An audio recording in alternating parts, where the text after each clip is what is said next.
Hi, I'm Dani Gasparini, and welcome to this segment of Pen Voice. I am joined by Darlynne Wood and Wally Jansen. Darlynne is the chair of Encore Books and Bookstore, and Wally, you're the vice chair. Correct. Of Encore Books and Bookstore.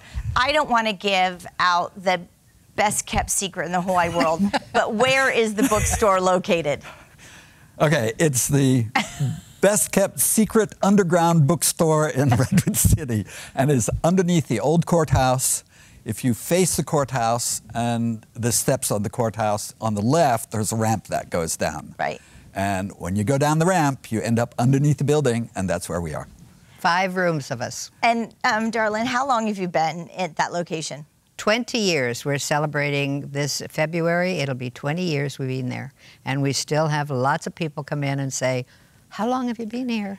So might I make this testimony to everyone that's viewing this program? If you haven't been, you must. And regardless of whether you live in Redwood City or just visiting or happen to be down in downtown to have a bite to eat or to go to a movie, or if you're at a work meeting, visit the bookstore. I brought my grandkids in, I was telling both of you, right before Halloween, and they had a ball. Your displays for your books and how you categorize is amazing. Let's talk about that. How do you get your books, and then how do you present them? Sometimes it starts with a phone call to the bookstore to see if we purchase books, which we don't. We take the donations, and they can have a tax receipt. Or if somebody could pick up some books, and then we forward that to Wally. He picks up the books, or people bring a couple boxes in, and then we sort. And that's where Wally takes over. Yeah, I will bring in anywhere from 10 to 160 boxes of books, and then bring them into the building and quickly sort out into subjects and books that might stay in the museum because they are valuable for the archives. Books that are in bad shape or so, we recycle.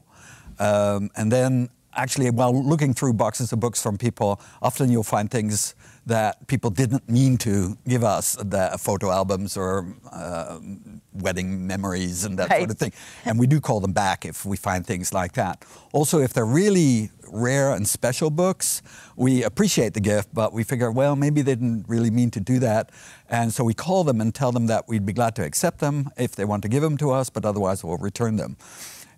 If we sell those and can't find somebody to buy them in the store, because people in the store aren't expecting to pay thousands of dollars for a book just walking in. Right. We will sell them at auction in the city.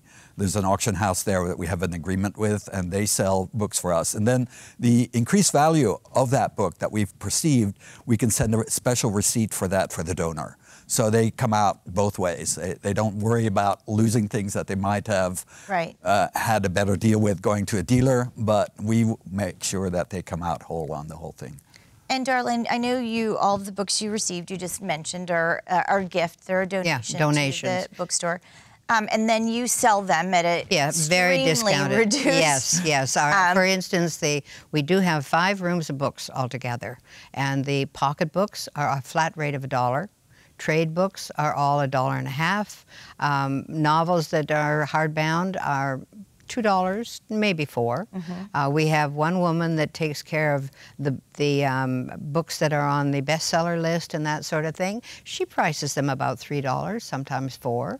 And then we have atlases and dictionaries, and we have another member that is strictly California, and she prices her books. But all the books are very low, and the reason is because we get so many in, and we want to keep them moving.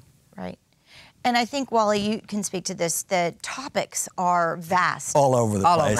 And I don't know that someone necessarily needs to have an idea of what they're looking to purchase when they walk in the bookstore. It's just that they are interested in having a hard copy book, and they can find anything from romance novels to mathematic textbooks. Yeah. Well, serendipity plays a big role in bookstores.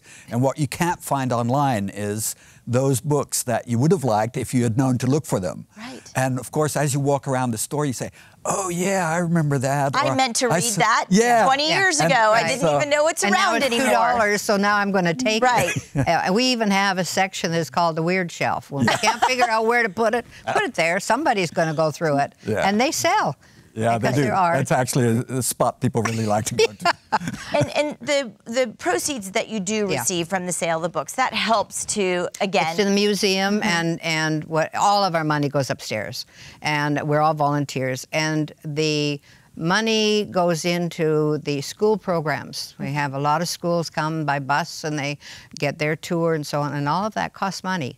And so we are lucky enough to be able to give it all to the museum. And you're talking about the school programs where elementary school kids are coming in to go through the museum and learn about our rich San Mateo County history. Right. And the bookstore helps to subsidize those programs. Oh, yeah. Schools come free of charge. Yeah. So it's kind of like do something good and read a book by coming in and purchasing. And I will say that the...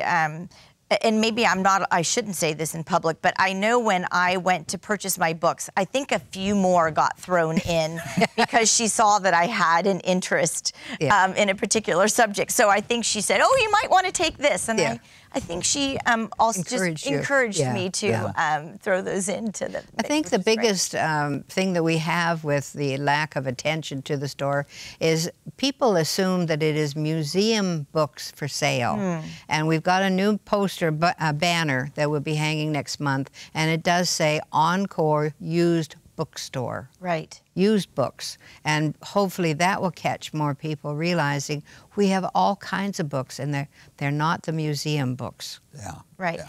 And I'll have to say, one of the books that I received, while I may have been the second owner, I don't think the first owner opened it. Yeah. We do see a fair amount of that. The pages were pristine, so I want everyone to understand that there's a wide variety of used and lightly loved and touched. We have a lot of children's books come in, especially when the semester ends. Right. And the kids have read what they were supposed to read. The parents give them to us, and there's not a mark on them. Right. Not a mark. And it depends a little bit on the nature of the book, whether because we do have books that have marks in them, and the reason is that those books are really worth having. Right. And I just hate to throw away a perfectly good Mark Twain or whatever just because somebody underlined a word on page 463. Right. Yeah. And so. Yeah, no, we're accommodating, but at the same time, if you want a perfect book, there's plenty of those. Right. Well, and I love the fact that we're holding a piece of nostalgia and history. So not only am I reading a book that perhaps was popular 20 years ago, but somebody else had it in their hands as well. And I always try and picture the individual who was also interested in the same book that I was. And I think about the numerous kids who opened up that very same children's book that I now brought our grandkids in to see and use. Right. And think about how that story's just stayed relevant for the last 20, 25 years in children's excitement. And we love our store, and we'd like to have a lot of people come in, and invariably you come in and then they start wandering, and sooner or later they find something. Let's talk about your hours. There, Tuesday, we go along with the museum. The museum is closed on Monday, so we can't get in. And on Sunday, volunteers really don't want to work. So we work Tuesday through Saturday from 11 a.m. to 3 p.m. And we open and close on time, pretty much. We're ready to go home by 3. Yeah. And how do you find the volunteers or how might someone come and help you volunteer? It takes a person that likes books, likes to read. And the biggest thing with the volunteering is to know the commitment is very small. If you could come one day a month, that's 4 hours out of the month, one day, come, and you don't have to do the money, you don't have to do anything, just get the feel of the place and perhaps have a section to work in, or perhaps just generally keep the shelves full. And we kind of encourage people to come in and volunteer. We have a hard time getting volunteers. Well, I'd like to also point out that there's no cap on the age range of individuals because we are celebrating. We are celebrating Pat Young's birthday on the last Monday of this month. She is the one that does all those wonderful decorations. She's a former art teacher. She is going to be 99.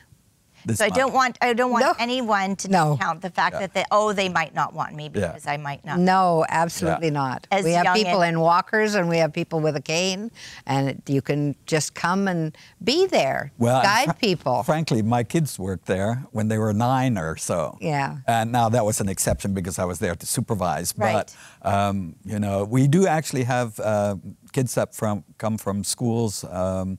And put in their community hours. Service hours. Yeah. We'd like to see more of that, but there doesn't seem to be an ongoing program within the schools to make that happen. So, and I don't know, maybe. Well, maybe it's just a form of communication, like a program like ours on Penn Voice, and telling the community that you need volunteers. Yes. As much as you need people to come in and just enjoy our asset that we have within the museum. Oh, definitely. As well. Yeah. Well, Darlynne and Wally, thank you so much for joining us. You always bring such joy about reading and books and volunteering and the work that you do in our community that we can't help but want to come down and say hi to you and purchase a few books. It's always We appreciate it. And donate a few books, too.